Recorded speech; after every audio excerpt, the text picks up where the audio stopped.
Former Vice President and the 2019 presidential candidate of the People's Democratic Party, the PDP, Atiku Abubakar, yesterday in Abuja emerged as the main opposition party standard bearer in the 2023 elections. Atiku won the primary by 371 votes to defeat his closest challenger, Governor Nyesom Wike of Rivers State, who polled 237 votes, while a former president of the Senate, Bukola Saraki, scored 70 votes. Governor Udom Emmanuel of Akwa Ibom State got 38 votes, Bauchi State Governor Bala Mohammed scored 20 votes, and former Senate President Pius Ayim got 14 votes, while a former president of the Pharmaceutical Society of Nigeria, Sam Ohabowa, polled only 1 vote. Meanwhile, the Apex Igbo socio-political organization, Ohaneze Ndi Igbo Worldwide, has said the People's Democratic Party PDP presidential candidate, Atiku Abubakar, will never become Nigeria's president. This was contained in a statement signed by the group's Secretary General, Mazi Okechukwu Eziguzoro. With the latest developments in the PDP, a lot of analysis are going on regarding what next step is on for Nigeria's main opposition party and what the impact of electing a standard bearer is likely to have on the ruling All Progressive Congress, the APC. Well, joining us on the show tonight is a team of analysts and also panelists. In the first half of the show, we are going to have a Rise analyst, Mahmud Jega, and also Paul Aide, who is Atiku Abubakar's media advisor. While in the final laps, we are going to have Dr. Abiodun Adeniyi, a Rise analyst, and also Deji Adeyanju, activist and convener of Concerned Nigerians. It's going to be all of that and a whole lot more on the PDP presidential primary the day after. Stay with us. We'll be right back.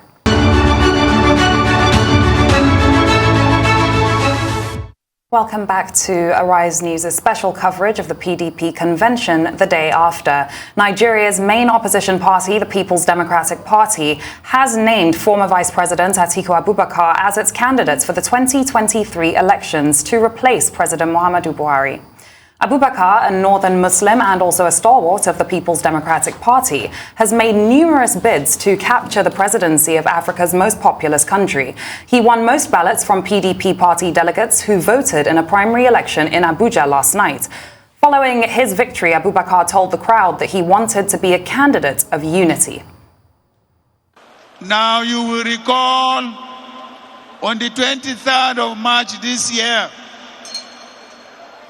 when I stood before you and Nigerians and declared my interest to run for the office of the President of the Federal Republic of Nigeria. In that statement, I made a commitment to 5 issues. 1, to pledge to unify this country. And that was why I referred myself as a unifier. The reason why I feel and I felt that unity is very important for us is because the government of the APC has disunited Nigerians completely between North and South, East and West, Muslims and Christians. And I therefore pledge that I will work to ensure I restore unity and I give a sense of belonging to all Nigerians, irrespective of their places of origin and irrespective of the faith they practice. I also committed that I was going to deal decisively with our security challenges in this country. I also pledge to confront our economic challenges, which were all caused by the APC government. The PDP made Nigeria one of the most prosperous, or if not the prosperous country on the African continent. We implemented economic reforms that brought about jobs, that brought about prosperity in this country. The APC came and wipe out all those gains. Ladies and gentlemen, that's why I said today is a very, very historic day, because it is going to give us an opportunity for us to reverse all the misgovernance of the APC government.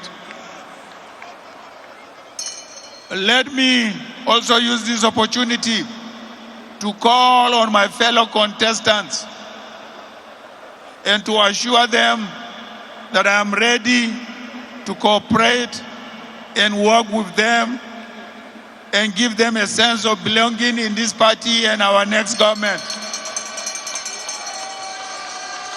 Therefore, my fellow compatriots, I want to appreciate your efforts in deepening our democratic processes in this party. It was a well-fought primary elections. So I commend you for that, and I look forward to working with you very closely so that together we can build this party to a level where we can take over the government.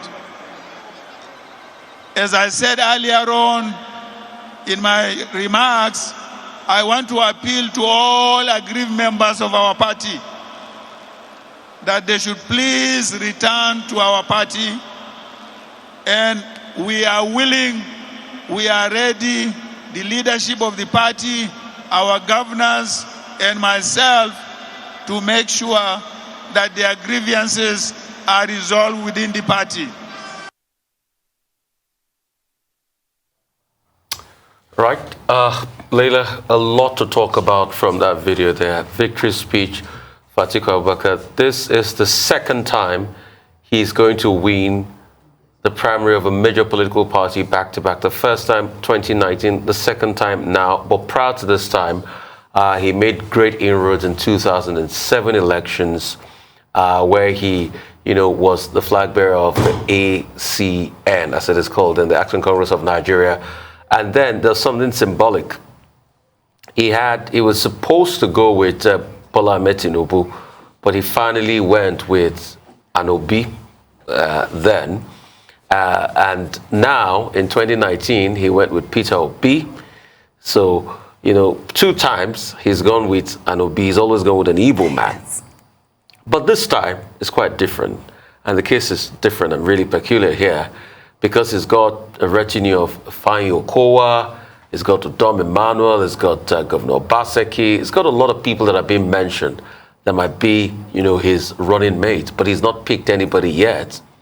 And another thing is the masterstroke at which this happened. I mean, we all talked about what happened, how the northern leaders had to call the key contenders in the race, the northern contenders, and told them that it is in our best interest to go with Alhaji Atiku Abubakar because Governor Nyesom Wike was already making inroads. And as of Friday, a lot of people expressed, the possibility of Wike clinching the ticket.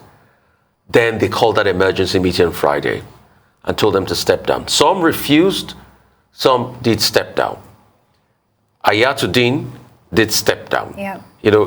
I'm sure you want to go straight in and tell some parts of that story before Tambawa agreed to step down. You just want to say some part of that story. I mean, it's very interesting. I'm glad that we have some great analysts who are joining us today to speak about this further, because there is a lot that Arise News has learned over the past 48 hours. And we have to speak about the impact of all of this. What was the strategy that was adopted? From what we've learned and from what we know, this was a very last-minute haste to really get this done and to pull as much weight as possible behind Alhaji Atiku Abubakar. But let's bring in our guest now, Rufai. We are now being joined by Arise analyst Mahmud Jega and also Paul Aide, who is Atiku Abubakar's media advisor. Welcome to the program, gentlemen. It's great to have you on with us. And Mr. Jega, let me come to you first and start with you. As we know, former VP Alhaji Atiku Abubakar has emerged as the PDP's presidential candidate. What are your thoughts on this?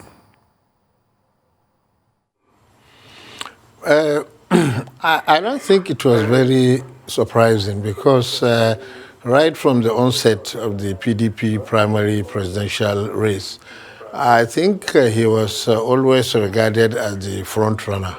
Sometimes, as you said, some of the other aspirants might have made some inroads, but from the beginning, I think he was the aspirant with the greatest reach and the most experience and the widest contacts within the party and outside it, and also probably many party members have the impression that he is the one who could give their opponents the toughest run. So I think from the beginning, the media certainly projected him as the leading aspirant. So the fact that he won the race by maybe a slight margin, I don't think was very surprising. And given the options that PDP had, they probably made a very good choice. I'd like to come to you, Mr. Mahmud Jega, first, then I'd want Paul Aide, to speak on this too.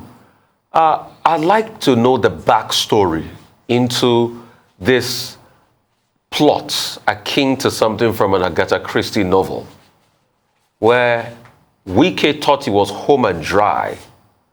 In the space of 24 hours, like they say, 24 hours is a long time in politics. The Northern elders rallied round. The Liu Guso was part of the mix. Sule Lamido being mentioned. They had to prevail on the other candidates. Some didn't agree. Some agreed. Ayatollah agreed. And the next minute, we heard that Lamido was able to prevail over Tambowal. Then they left it till the very end for the element of surprise.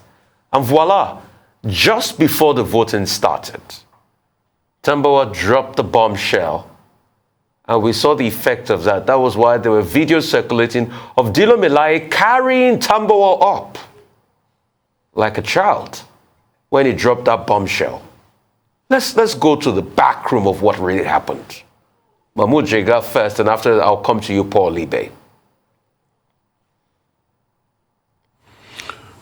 No, I'm sorry, I don't know the back room or what happened. I was not there at the convention ground. I'm not a party member or a politician, but many of the reports that were emanating from yesterday, as a man who has been a political reporter for 30 years, and also indigenous to the Sokoto area, I was doubting some of the claims that were made. General Aliyu Gusau has never been Governor Aminu Tambuwal's political godfather. In fact, I can't remember a time when they were really in the same camp. So I think it was an exaggeration to say it was General Aliyu Gusau who told Governor Aminu Tambuwal to drop out of this long and arduous and costly presidential race, and he just dropped out. And also, even the claim that, he was told to drop out for certain northern considerations, even that, honestly, I'm doubting, because the way the voting went on last night, I don't think it was strictly regional, as some people are portraying it. I think the most telling example which people have been bandying about on social media was that, for example, there were 95 delegates from the Southeast, but the two aspirants from the Southeast got a total of less than 20 votes. So that didn't look like the delegates were voting strictly on regional lines. And the votes that the winner, Atiku Abubakar, got was most probably from across the board. We have no way of saying for certain, because unfortunately in this country we don't have efficient exit polling where people who cast their votes will tell researchers and reporters exactly who they voted for, so we would have been able to know. But at this point, it was a secret ballot.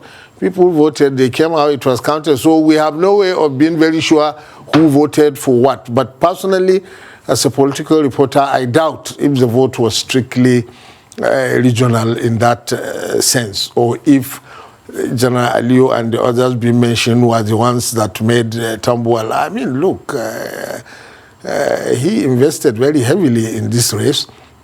And it's not the first time. He tried it in 2019, that time with the heavy support of Governor Nwesom Wike. This time it looks like they are no longer together. So he might have just kept in because he saw where the wind was blowing. So I don't know, as you said, the background and what happened in the... Maybe Oga Paul will know better, but personally I don't know. Okay, if you don't know, maybe Mr. Paul Ibe might avail us of information. What happened all of a sudden that Governor Wike's very good friend, Tambawa, went against Governor Wike and favored Atiku Abubakar, your principal? I mean, let me just put this in perspective. This is the same Governor Wike that at some point when there was an incident in Sokoto State, donated a sum of 500 million naira, to the Sokoto State government. We all know that Governor Wike and Tambawa are quite best pals. But what was the master stroke? What happened? Mr. Paul Ibe. Yes, thank you very much. We all know that, in politics, there are no permanent friends, neither are there permanent foes. But what you have are permanent interests. And you and I know for a fact that one of the factors, that had come to define whatever position Governor Tambawa took, which I dare say, was very patriotic. He must have been born out of that need to throw up a candidate who will be able to overcome whoever the APC or another party was throwing up. I think it was is the winnability. And I think, it took the very last moment. Governor Tambawa was saving the best for the very last. But I think more than any other factor, it was, looking at all of the candidates, who among them, possesses the wherewithal to be able to confront, the ruling party. And Atiku Abubakar, from every indication, was the one, best equipped, best wired, and best prepared, for this major, assignment. I think that was what happened. I want to agree with, Jega that it wasn't religious, neither was it based on regional factors. Because like he just said, some of the candidates, from the Southeast region obviously voted for other people apart from the candidates from that region.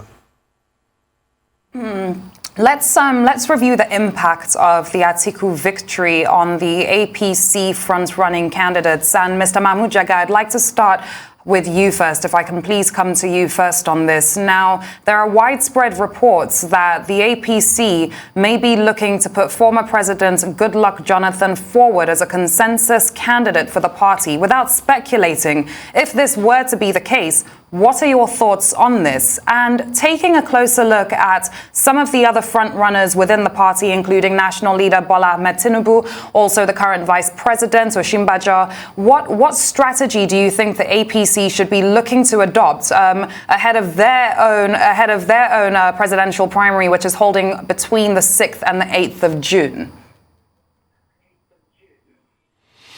Okay, there has been this speculation for long that if the PDP produces a candidate like Atiku Abubakar from Adamawa in the northeast, it might create electoral problems for the APC because most of their leading presidential aspirants at this time are from the southern part of the country. And also maybe the speculation that APC supporters, majority of whom are from the northern states, might cross party lines and vote for Atiku Abubakar against an APC candidate if he is from the southern states. Now, this argument was made maybe because there are a few northern aspirants within the APC race, and they are pushing the idea that better come back to us in order to prevent that scenario from happening. Personally, as a political reporter, I don't think it is a very serious danger that the party is facing. There is no doubt that APC is organizationally weaker than it was in 2015 or even in 2019 because President Buhari, who has been the main factor in the party, has lost a lot of political clout due to all the problems in the country, the security ones and the economic ones. However, from what we have seen, talking to APC supporters, many of them probably are still interested in seeing that their party wins the election. They are probably not very eager to see the PDP back in power, some of them. But of course, maybe they may not turn out at the polls in the same numbers that they did in 2015 and 2019, which could threaten the party. But I think strategically, at this point, there is very little that the APC can do. The nominations have closed. These are the aspirants that you have. You should better go ahead and produce one of them and then do whatever you can to ensure his success. Now, the option of producing former President Goodluck Jonathan that the media has been talking about. In the last 2 days, I asked some APC chieftains, and they said, honestly, it is just media speculation. The former president did not submit the form, even though one was bought on his behalf. And an attempt at this stage, even though the APC convention has been postponed by a week, an attempt at this stage to knock out some of the leading aspirants and make way for a man who did not even return the form before the deadline will wreck the party completely, the way I see it. So I don't think the APC leaders will attempt such an effort. Right. I'll come to you, Mr. Paul Aide, this evening. You just heard what Mahmud Jega has said. I'd like to ask you, what scares you when you look at the other side of the APC, at the other side? You know, Atiku Abubakar versus anybody in the APC. What scares you? Take, for instance, Bola Ahmed Tinubu came out today and says, congratulations to Atiku Abubakar, that he will make a good candidate to spar with. You know, if a case like that happens, a Tinubu scenario, an Ahmed Lawan scenario, I mean, what scares you, really? Is there any candidate there that you feel in a sparring match would give Alhaji Atiku Abubakar a run for his money? Absolutely nothing. Nothing scares me. And that's the truth. The APC will be running this election on the basis of what they have been able to make of the last 7 years. Today makes it exactly 7 years. You know, they took over and promised change. Whether you're bringing men or women from the moon, from wherever, they are still going to be running on what, you know, the APC has done, you know, with the mandate that they were given in 2015, renewed in 2019. This is what it's all about. And it doesn't matter who the candidate is. The reality is what we have on ground. Is insecurity that is rife, the killings and wastages of human life. People can't travel from, you know, one community to the other. The hopelessness in the system, the joblessness, inflation. I don't know about you. I go to the market, and I wish I wasn't, since my wife, you know, put to bed during the pandemic. I'm the one that shops, so I know how prices have moved dramatically. You know, so these are the issues, and these are the factors that Nigerians are going to be making a determination on. It's irrelevant whether that candidate is coming from the moon, like I said earlier.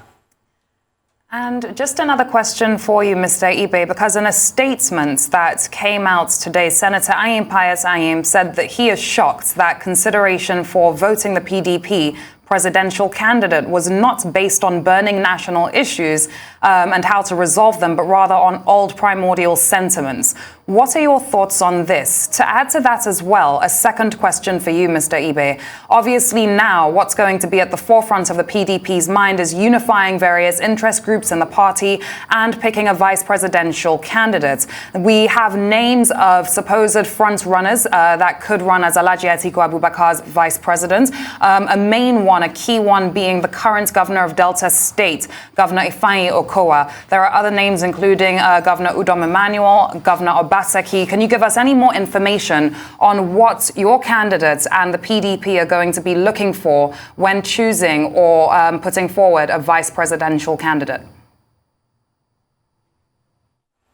Well, let me assume that the distinguished Senator, Ayim, was misquoted. Because, if that was truly attributed to him, it sounds like sour grapes. He had opportunity, like every other candidate, to engage Nigerians, to market his ideas and the rest of them. And I think at the end of the day, the delegates, in this case, the PDP delegates, were able to make a determination based on what was presented before them. It sounds like sour grapes for him to say that it was based on primordial sentiments. It wasn't based on that. Jega had already told you that of these 90+ delegates from the Southeast, cumulatively among the candidates, the aspirants from that region, we were able to muster 20 votes, which meant that about 70+ voted elsewhere. So how can that argument hold? It cannot hold water, absolutely not. He lost to a superior candidate, one, like I said earlier, who has the winnability factor, going for him, one that is much more experienced, more competent, somebody that, has his imprints, all over the diversity, who understands the diversity of Nigeria, somebody who is able to bring people together, to unite people. And because of the divisions we've had, in this country, whatever you're going to do, the starting point is to be able to bring unity to this country, to bring security, before you begin even talk about the, issues of development. So I don't think that is, correct. He just lost to a better candidate. On the issue of the vice presidential candidate, it's still early days. This is just the morning after or the evening after. And people are still taking a rest from the bruising campaigns, of the last, 1 or 2 months, thereabout. And they will begin discussion. It's not for Atiku Abubakar to decide. There are stakeholders in the party, and there is a process. And I think that process will commence, in earnest. I don't know which of the regions they intend to zone it to, but they're going to look at the candidate that will complement, Atiku Abubakar and be able to also, bring some value, on the table for them to be able to win the election. So those are the factors that they're going to be looking at. And so, like I said, it's still early days. And whatever names that are being suggested are just media speculations. Right. Mr. Paul Ibe, I'll ask you this and I'll come to Mr. Jega on this. Do you think the PDP primaries went to the highest spender yesterday? There was that allegation.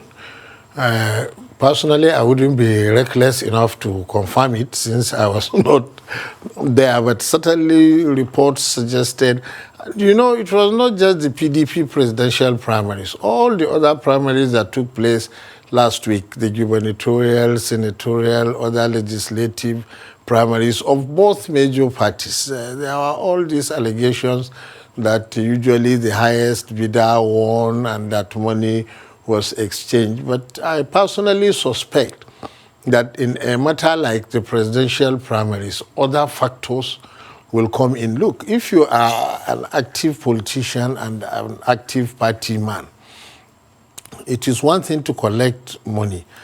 But especially if you are an important party member, your biggest hope is that your party will win the election and form the, especially federal government. And then you would have realized a much bigger aspiration, maybe to be a minister or an ambassador or something. Now that's much more important than any dollars that anybody can give you at this stage. So at least the most important party members who are among the delegates will have considerations of winnability more than probably the few dollars that you may give at the convention. But you know, the media was awash with all these reports that the highest bidder, well, maybe if you are a poor delegate from some rural area, that may be your main consideration. But I don't think it is the main consideration of the most important party members. Mr. Jega, you keep saying maybe the media was so sensational. But was it that the EFCC was just passing by at the venue of the convention yesterday? Because it was shocking that the EFCC was there and checking all sorts of Ghana must go back. So it's not the media just speaking. Actually, cases of inducement here and there. They even prompted the EFCC to visit the place. So I'd like Mr. Paul Ibe to have a stab at this question. Was it the highest spender? Was it who put more money on the ground? Because, yeah, delegates too might have political consideration. They want the betterment of their party. But obviously, something too had to be given to the delegates. It was not totally free. I mean, if it was based on message, there were other people that had very good rhetoric that they could give to delegates and say them and tell them about the lofty Nigerian dream. But it doesn't cut it, really. And it was obvious yesterday. So would you say the highest spender took the day? If it was about money, I don't think Atiku Abubakar, will have won that election. You know that for a fact. Maybe some other candidate, with a huge, war chest will have done that. Certainly not him. So that tells you clearly that it wasn't about money. I think, like I said, it was about the superior, ideas, that were advanced by Atiku Abubakar. And let me also tell you, some of the things that he did that, was a game changer in this. And I don't think it's been done, by any aspirant, in our election. Atiku Abubakar called, the delegates. He spoke to them. He canvassed for their votes. Apart from, traveling, to every nook and cranny, to all of the 36 states, to have consultative meetings with them. He also spoke to them individually. That may have been the game changer in this PDP primary, not the money that you alluded to. Okay. Thank you, Mr. Paul Ibe. We'll go for a quick break. We'll come back. We'll talk some more on this special edition, the day after the PDP presidential primaries. We'll be right back.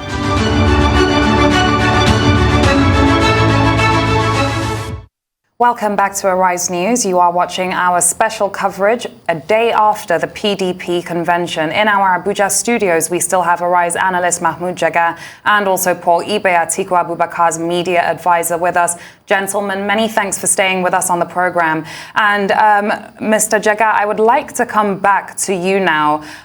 Briefly at the start of the conversation, we touched on strategies and how the APC may end up approaching their presidential primary that's taking place in just over a week's time. While we did touch on former President Goodluck Jonathan, and you said that you do not believe that the APC will be moving in the direction of this aspirant, I would like us to speak about the other frontrunners in the APC, the other aspirants. As a political analyst, looking at the situation now and the emergence of Alhaji Atiku Abubakar as the PDP's presidential candidate, what do you think the smartest and most strategic move for the APC would be at this point in time? What exactly do you foresee, Mr. Jega? Well, the way I see it, the APC strategists would have forecast a long time ago the possibility of Atiku Abubakar being the PDP presidential candidate. I think 2-3 months ago, they might have already reached that conclusion. To that extent, I don't think it is going to have a very major impact on their permutations right now. For one, they don't have too much wriggling room. They have already got their aspirants screened and approved, and the nomination has closed. So whatever you will do, you will have to choose among the available aspirants that you have. The leading ones, as you said, will include Asiwaju Bola Tinubu, who from many reports is probably the leading aspirant in APC, and for that matter, an old friend of Atiku Abubakar, which was why he was quick to congratulate him. But then there is the vice president, there is the former transport minister, Amechi, and also the governor of Ekiti State. But then there are others like the Senate president and all that. Now, the way I see it, if the convention had gone ahead as earlier scheduled between today and tomorrow, most probably Asiwaju Tinubu might have won because he seems to have more support from many state delegations and governors. Now, this 1 week postponement of the APC primaries, I don't think may change matters too much. It is possible some of the other aspirants might gain on him, but probably not too much. So APC may not have many options, like saying, okay, let's not go for this man, let's go for that man in order to checkmate Atiku Abubakar's emergence as the PDP candidate. They have to go ahead, choose their candidate, and then use whatever political and other resources they have in the general election. It is still far away, 6-7 months. So that is the time to unfold whatever other strategies anybody may have. That's my own view of the situation. All right. Okay, we have Mr. Paul Ibe. So, Mr. Paul Ibe, I'd like to come to you on this, question. This year makes it 30 years since Alhaji Atiku Abubakar, found himself in the primaries of any major political party, the presidential primaries. 1992, to be precise, his first time. So this is 30 years running. What makes you think he'll be lucky this time?